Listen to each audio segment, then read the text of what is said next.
तो नमस्ते प्रणाम भाई लोग, का हाल बा। तो आशा करते हैं कि तारा लोग के हाल अच्छा हो कि हमरो हाल अच्छा बा।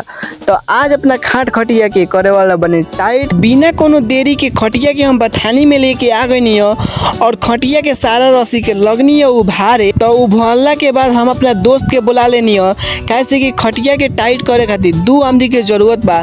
तो हम हमारे दोस्त दोनों आमदी मिल के लगनी से खटिया के टाइट करे और कुछ देर के बाद हमारे खटिया हो गई रेडी। और ई बा हमारा घर के फ्रंट गेट। एक डिजाइन देख सकत बा लोग, बहुत भारी भी बावे। तो देख सकत बा लोग कि कोचिंग जाए के टाइम हो गई बावे। तो हम अंगौछी ले लेनी हो और चल देनी है नहाए, कैसे कि दिन भर में 2 हाई नहाए के पड़ता, गर्मी बहुत ज़्यादा बा। तो भाई लोग अभी हम नहा ले बनी और बहरी देख सकत बा लोग मौसम खराब हो गई बावे, बारिश आवे के चांस बावे। तो भाई लोग जैसे हम कॉपी कलम लेके घर से बहरी निकलनी हो, अभी एक कदम डलनी है तो बरखा बहुत ज़्यादा तेज आ गई। लागत कि भाई लोग आज कोचिंग ना जा पाए।